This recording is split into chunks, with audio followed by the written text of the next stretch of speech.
ஓம் சிவாய. வணக்கம் நேயர்களே, ஸ்பிரிச்சுவல் டிவி நேயர்களுக்கு லக்ஷ்மணா அன்பு வணக்கங்கள். இப்போ நம்ம பார்க்க வருது வார ராசி பலன். 17ஆம் தேதியிலேருந்து 23ஆம் தேதி வரை எப்படி இருக்க போதான்னு பார்க்க போகிறோம். ஸோ எப்போதுமே சொல்கிறது தான் லக்னத்துக்கு பாருங்கள். ராசிக்கு பார்ப்பதை விட லக்னத்துக்கு பார்க்குறது ரொம்ப பர்ஃபெக்டாக இருக்கும். உதாரணமாக ஒரு மகர லக்னம் விருச்சிக ராசினா நீங்கள் விருச்சிக ராசிக்கான பலன்களை பார்க்குறது மகர ராசிக்கான பலன்களை பார்க்கும்போது ரொம்ப பர்ஃபெக்டாக இருக்கும். முதல்ல வர்றது பொது பலன்கள், அதுக்கப்புறம் தசா புக்தி பலன்கள். உங்கள் ஜாதகத்தில் என்ன தசா புக்தி அந்தரங்கள் வருதோ அதை எழுதி வச்சு அதை மிங்கிள் பண்ணி பார்க்கும்போது ரொம்ப பர்ஃபெக்டாக இருக்கும். வீடியோட எண்டில் டிப் ஆஃப் த வீக் இருக்குது, மறக்காமல் பாருங்கள். சிம்மராசி. ஸோ சிம்மராசிக்கு பார்த்திங்கன்னா உங்களது ராசி அதிபதி சூரியன் பார்த்திங்கன்னா உங்களுக்கு 4ல் இருக்கார். அதுவும் குருவுடைய சாரத்தில் இருக்கும்பொழுது வீடு மற்றும் வண்டி வாகனங்களால் கொஞ்சம் சின்ன செலவுகள் ஏற்படுறதுக்கான வாய்ப்பு இந்த 4-5 நாளில் இருக்கும்.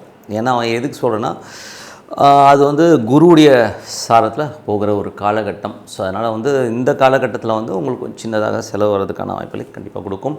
தாயாரோட உடல்நலம் சம்மந்தமான விஷயம் கொஞ்சம் எக்ஸ்பென்ஸ் வர்றதுக்கான வாய்ப்புகள்லாம் நிறைய இருக்குது. ஸோ கொஞ்சம் கவனமாக இருக்கணும் வண்டி வாகனம் ஓட்டும் போதெல்லாம். அதே நேரத்தில் 2 மற்றும் 11ஆம் அதிபதியான புதனும் பார்த்திங்கன்னா உங்களுக்கு அந்த 4ல் இருக்கும்பொழுது என்ன மாதிரி விஷயம் நல்ல ஒரு சிறப்பான விஷயங்கள், நல்ல வருமானங்கள் வண்டி வாகனம் வர்றதுக்கான வாய்ப்பாக இருக்குது. பட் இருந்தாலும் அலர்ட்னஸ்ங்கிறது ரொம்ப அவசியம். அதுக்கப்புறம் 3ஆம் அதிபதியான சுக்கிரன் ஆட்சி பலத்தோட உங்களுக்கு துலாமில் இருக்குது. ஸோ நல்ல ஒரு தைரியமாகவும் நிறைய ட்ராவல் பண்ணுற மாதிரி விஷயங்கள்லாம் ரொம்ப அற்புதமாக இருக்கும். அதுக்கப்புறம் பார்க்கும்போது உங்களுடைய 4ஆம் அதிபதியான செவ்வாய் ஆட்சி பலத்தோட 4லே இருக்கும்பொழுது வீடு சொத்துக்கள் சார்ந்த விஷயங்களும் அற்புதமாக இருக்குது. தாயாரோட உடல்நலம் சம்பந்தமான விஷயங்கள் ரொம்ப கேர்ஃபுல்லாக இருக்கணும். ஏன்னா செவ்வாய் சனியுடைய சாரத்தில் போகிற இந்த ஒரு காலகட்டத்தில் உங்களுக்கு கொஞ்சம் அந்த ஒரு எமோஷன்ஸ் ஸ்ட்ரெஸ்ஸஸ்லாம் வர்றதுக்கான வாய்ப்புகளை கண்டிப்பாக கொடுக்கும். ஏன்னா சனி செவ்வாயினாலே ஒரு எமோஷனான ஒரு சுச்சுவேஷனை கண்டிப்பாக ஏற்படுத்தும். அதனால் அதில் மட்டும் கொஞ்சம் கவனமாக இருக்கிறது ரொம்ப ரொம்ப அவசியம். 5 மற்றும் 8ஆம் அதிபதியான குரு உங்களுக்கு இப்போ 12ல் உச்சமாக இருக்கிற ஒரு காலகட்டங்கள். இப்போ என்ன நடக்கும் அப்படின்றது குழந்தைகளுக்காக கொஞ்சம் செலவு பண்ணுறது, கொஞ்சம் ஒரு குழந்தைகளால் சின்ன ஒரு உபத்திரங்கள், ஒரு டென்ஷன் ஸ்ட்ரெஸ்ஸஸ் வருது. கலைஞர்களுக்கு ஒரு எமோஷனான ஒரு சுச்சுவேஷனை கண்டிப்பாக கொடுக்கும். ஏன்னா 12ன்னும் போது நிறைய ட்ராவலை கொடுக்கும், இல்லைன்னா நிறைய அலைச்சல்கள் கொடுக்கறதுக்கான வாய்ப்புகள் கண்டிப்பாக கொடுக்குங்க.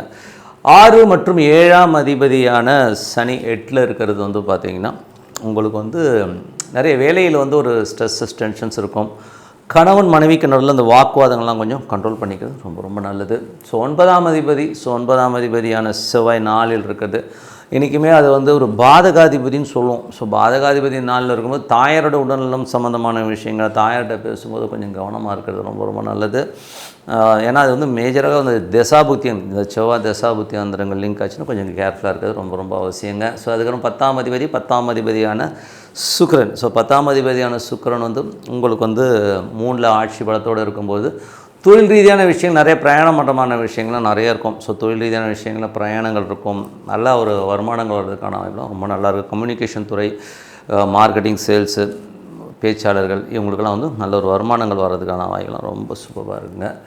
அதுக்கப்புறம் 11ஆம் அதிபதியான புதன் 4ல் இருக்கும்போது புதிய சொத்துக்கள் வாங்குறதுக்கான வாய்ப்புகள்லாம் அற்புதமாக இருக்குது. குடும்பத்திற்கு தேவையான பணம்லாம் வர்றதுக்கான வாய்ப்பு ரொம்ப அற்புதமாக இருக்குங்க. மற்றபடி 12ஆம் அதிபதியான சந்திரன் பார்த்திங்கன்னா உங்களுக்கு நல்ல ஒரு ஏற்றங்கள், நல்ல லாபங்கள் எல்லாம் கொடுக்கறதுக்கான வாய்ப்புலாம் ரொம்ப நல்லா இருக்குங்க. ஸோ ஏன்னா 11நாலே உங்களுக்கு லாபம், அதுவும் நல்ல ஒரு பிரயாணங்களாக நல்ல பெரிய லாபங்கள் வர்றதுக்கான வாய்ப்பில் இந்த வாரம் ரொம்ப அற்புதமாக இருக்குங்க. ஸோ மற்றபடி என்னங்க இதுவரை பார்த்து பொது பலங்கள். இப்போ பார்க்கும்போது தசாபக்தி பலங்கள். சிம்ம லக்னமாக இருந்து உங்களுக்கு என்ன மாதிரி விஷயங்கள் நடக்கும்போது சிம்ம லக்னத்துக்கு பார்த்திங்கன்னா உங்களுக்கு சூரிய தசாபத்தினா சூரியன் 3ல் இருக்கும்போது 4க்கு போயிட்டார். ஸோ 4ல் போகும்போது என்ன மாதிரி விஷயங்களும் போது கொஞ்சம் வீடு சொத்துக்கள் தாயார் சம்மந்தமான விஷயம் நிறைய விரயங்கள் வர்றதுக்கான வாய்ப்பாக இருக்குது. கொஞ்சம் கவனமாக இருக்கணும். சிம்ம லக்னமாக இருந்து சந்திரன் தசாபுத்தி அந்தரங்கள். சந்திரன் பார்த்திங்கன்னா 12ஆம் அதிபதி. 12ஆம் அதிபதி பார்த்திங்கன்னா உங்களுக்கு 3ல் போகிறாருங்க. ஸோ 2ல் போகிறார். ஸோ 2ல் போகும்போது என்ன மாதிரி இருக்கணும், குடும்பத்திற்காக கொஞ்சம் செலவு பண்ணுறமான விஷயங்கள் 1-2 நாட்கள் இருக்கும்.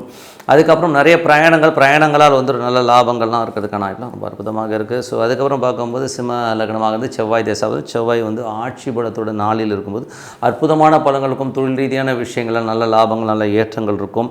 தாயாருடைய உடல்நலம் சம்மந்தமான விஷயங்கள், வண்டி வாகனம் பழுது, இந்த மாதிரி விஷயங்கள்லாம் கொஞ்சம் கவனமாக போகிறது ரொம்ப ரொம்ப நல்லது. 5 மற்றும் 8ஆம் அதிபதியான குரு. ஸோ 5 மற்றும் மற்றும் 8ஆம் அதிபதியான குரு வந்து 12ல் இருக்கும்போது குழந்தைகளுடைய விஷயங்கள் வந்து கொஞ்சம் வந்து ஒரு ஸ்ட்ரெஸ்ஸஸ் வர்றதுக்கான வாய்ப்புலாம் இருக்குது. அதனால் வந்து குழந்தைகள் விஷயங்களுக்காக கொஞ்சம் விரயங்களோ கொஞ்சம் செலவு வர்றதுக்கான வாய்ப்புகளும் கொஞ்சம் கவனமாக பார்த்துக்கணும். சிம்ம லக்னமாக இருந்து சனி தசாபுத்தி அந்தங்கள், சனி வந்து பார்த்திங்கன்னா உங்களுக்கு வந்து 8ல் இருக்கார். ஸோ அதனால் வேலை விஷயங்களில் ரொம்ப கவனம் தேவை. ஸோ வேலை மற்றும் கணவன் மனைவி உறவுலையும் ஒரு ஸ்ட்ரெஸ்ஸஸோ டென்ஷன்ஸோ வர்றதுக்கான வாய்ப்புகளும் கொஞ்சம் கவனம். பிடிவாதங்கள் ஈகோங்கிற ஒரு விஷயத்தை விட்டுட்டிங்கனாலே எல்லாம் அற்புதமாக இருக்கும். சிம்ம லக்னமாக இருந்து புதன் தசாபுத்தி அந்தங்கள், புதன் வந்து பார்த்திங்கன்னா உங்களுக்கு வந்து 2-11ஆம் அதிபதி 4ல் இருக்கும்பொழுது நிறைய பிரயாணங்கள் சொத்துக்கள் வாங்குறதுக்கான யோகங்கள்லாம் அற்புதமாக இருக்குங்க. சிம்ம லக்னமாக இருந்து கேது தேசம், கேது ராசியிலே இருந்து அது சுக்கிரனுடைய சாரத்திலும் உங்களுக்கு முயற்சிகள் பெரிய அளவில் இருக்கும். தொழில் ரீதியான விஷயங்களை நிறைய வந்து சேஞ்சஸ் பண்ணுவீங்க. பட் தான் தொழிலில் வந்து சில நேரங்களில் கடன்களோ கொஞ்சம் அது கடன்களாக ஒரு சின்ன சின்ன ஸ்ட்ரெஸ்ஸஸ் வர்றதுக்கான வாய்ப்புகளும் கொஞ்சம் கவனமாக இருந்துக்கணும். சிம்ம லக்னமாக இருந்து சுக்கிரனில் வந்து பார்த்திங்கன்னா அந்த பிரயாணங்கள்னும் போது கொஞ்சம் கவனமாக இருக்குது. அதுவும் தொழிலில் வந்து ஏதாச்சும் முக்கியமான டெசிஷன் எடுக்கிறீங்க, கொஞ்சம் கவனமாக எடுக்கிறது ரொம்ப ரொம்ப நல்லதுங்க. மற்றபடி என்னங்க, என்னை பொறுத்தவரை ஒரு நல்ல ஒரு பிரார்த்தனை, மனதார இறைவனை பிரார்த்தனை பண்ணும்போது கண்டிப்பாக அடுத்த லெவல் போகிறதுக்கான வாய்ப்புலாம் ரொம்ப சிறப்பாக இருக்குது. இப்போ பார்க்க போகிறது tip of the week. Tip of the வீக்கில் நம்ம பார்க்க போகிறது வந்து பார்த்திங்கன்னா விஷ்ணுபதி புண்ணிய காலம். ஸோ விஷ்ணுபதி புண்ணிய காலத்தில் வந்து பார்த்திங்கன்னா அது ரொம்ப முக்கியமான ஒரு காலகட்டம். சூரியன் பெயர்ச்சியாகி போகிற ஒரு விஷயந்தான். சூரியன் வந்து இப்போ துலாமில் இருந்து விருச்சிகத்துக்கு பெயர்ச்சியாகிற அந்த ஒரு காலகட்டத்தை தான் நம்ம விஷ்ணுபதி புண்ணிய காலம், அதுவும் ஸ்திர ராசிகளில் சூரியன் நுழைகிற ஒரு காலமாகவும் நம்ம சொல்லுவோம். அன்றைக்கி நம்ம என்ன பண்ணால் நமக்கு நல்லா வந்து நடக்கும், என்ன மாதிரி நல்லது நடக்கும்? விஷ்ணுபதி புண்ணிய காலம்னாலே பொருளாதார ரீதியாக எனக்கு ரொம்ப பண கஷ்டம் இருக்குது, ரொம்ப பிரச்சனைகள் இருக்குது, எனக்கு வந்து ஃபினான்ஷியலி நான் ரொம்ப டவுனாக இருக்கேன் அப்படின்னு சொல்கிறவங்க கண்டிப்பாக இந்த விஷ்ணுபதி புண்ணிய காலத்தை வந்து நான் பயன்படுத்திக்கணும். என்ன மாதிரி விஷயங்கள் நடக்கும்னா, ஒரு ரொம்ப கஷ்டத்தில் இருக்கீங்கன்னா இந்த பிரார்த்தனையை நீங்கள் பண்ணும்போது அந்த ஃபினான்ஷியல் பேர்டன் வந்து ஒரு 2 விஷ்ணுபதி புண்ணிய காலம் தாண்டும் போதே அந்த ஃபினான்ஷியல்லேருந்து ஒரு பெரிய ஒரு மாற்றம் இருக்கும். பெரிய பண உறவை கொடுக்கறதுக்கான வாய்ப்பு ரொம்ப அற்புதமாக இருக்குது. என்ன பண்ணணும்?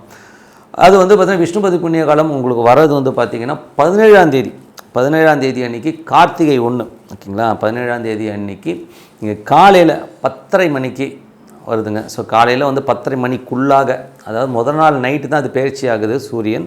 இருந்தாலும் நமக்கு டைமிங் பார்த்திங்கன்னா ஒரு 6 மணிலேருந்து 10:30 மணிக்குள்ளே காலையில் நீங்கள் வந்து அந்த பிரார்த்தனை பண்ணுங்கள். சூப்பராக இருக்கும். என்ன மாதிரி பிரார்த்தனைனா, ஒரு 27 பூ ஒரு கவரில் எடுத்துக்கோங்க, ஓகேங்களா? ஒரு விஷ்ணு ஆலயம் போங்க, கொடிமரம் இருக்கணும் அந்த விஷ்ணு ஆலயத்தில், ஓகேங்களா? பெருமாள் கோயில், சின்ன சின்ன பெருமாள் கோயிலும் நிறைய இருக்குது. கொடிமரம் இருக்கிற ஒரு பெருமாள் கோயில் போங்க.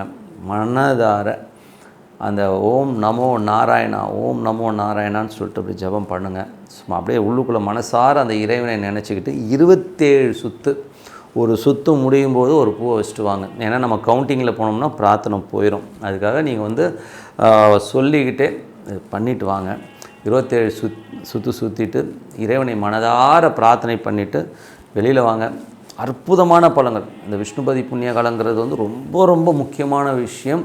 இதில் வந்து பார்த்திங்கன்னா ஃபினான்ஷியலி எவ்வளோ பேர் எனக்கு தெரிஞ்சவங்க ரொம்ப டிசாஸ்டரு, ரொம்ப டென்ஷனாக இருக்குது, எனக்கு அடுத்தது என்ன பண்ண முடியல அப்படின்னு சொன்னவங்களுக்கும் ஃபினான்ஷியலி ஒரு பெரிய குரோத்தை கொடுத்த ஒரு காலகட்டம் தான் இந்த வழிபாடு. இந்த வழிபாடை எல்லாரும் கடைபிடிக்கணும்னு சொல்லிட்டு உங்களிடம் விடைபெறுவது உங்கள் லக்ஷ்மி நாராயணன். நன்றி, வணக்கம்.